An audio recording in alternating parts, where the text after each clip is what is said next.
Assalamualaikum warahmatullahi wabarakatuh. Perkenalkan, nama saya Diana Azhara dengan NIM 33362200074. Pada kesempatan kali ini, saya akan mempresentasikan tentang pedoman pekerjaan di ruang terbatas. Apa itu ruang terbatas? Sesuai dengan keputusan Direktur Jenderal Pembinaan Pengawasan Ketenagakerjaan nomor Kep 113-DJPPK /9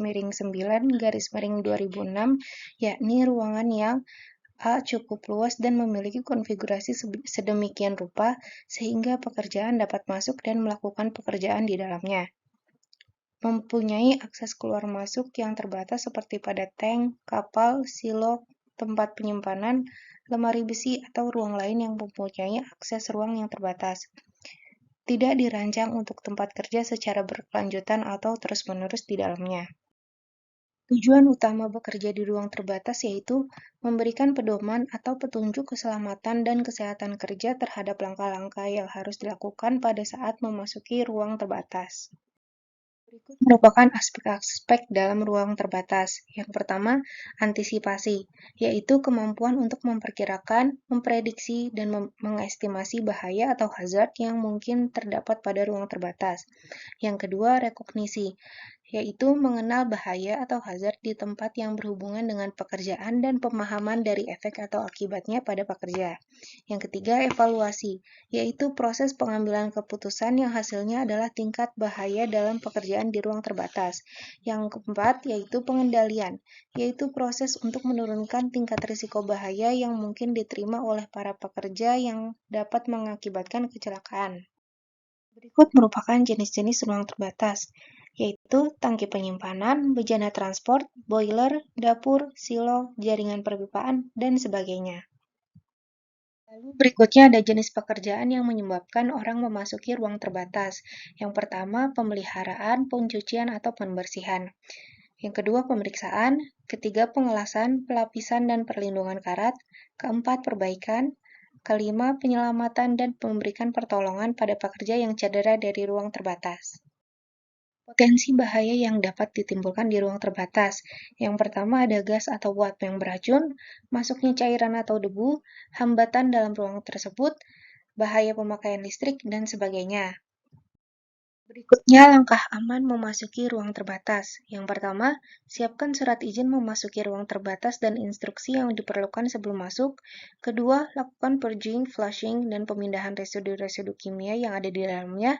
Ketiga, isolasi ruang terbatas dan hilangkan semua energi-energi yang tersimpan di dalamnya, misalnya tekanan dan panas. Keempat, siapkan ventilasi untuk mengatur sirkulasi udara. Yang kelima, lakukan pengujian udara ambien di dalam ruang terbatas dengan gas detektor. Keenam, lakukan pengecekan bahwa semua bahan berbahaya dikontrol atau diminimalkan. Ketujuh, pastikan bahwa surat izin masuk telah diisi lengkap dan ditandatangani oleh personil yang berwenang. Berikutnya, hal yang harus diperhatikan sebelum memasuki ruang terbatas yaitu penerangan dengan lampu yang aman dan tegangan yang rendah, peralatan listrik yang telah dilengkapi grounding, integritas selang acetylene dan kabel-kabel listrik, 4. Peralatan komunikasi yang berfungsi dan memadai, 5. Peralatan dan bantuan tanggap darurat, dan yang keenam, safety sign, lockout tag, dan tanda pembatas yang memadai. Lalu berikutnya potensi kecelakaan pada proses material handling baik secara manual atau menggunakan alat. Yang pertama, ketegangan pada bagian punggung, ketegangan pada bagian pergelangan tangan, dan ketegangan pada bagian lutut. Lalu hal penting sebelum mengangkat barang. Yang pertama, baca prosedur pengangkatan pada label atau kardus. Kedua, lakukan tes angkat di sudut bawah benda untuk memeriksa berat dan stabilitas benda. Bila terlalu berat, gunakan alat atau meminta bantuan orang lain. Yang ketiga, benda berisi cairan dapat berubah titik berat sejalan dengan posisinya. Dalam hal ini, ikuti pedoman manual handling management. Yang keempat, gunakan sepatu dan sarung tangan pelindung.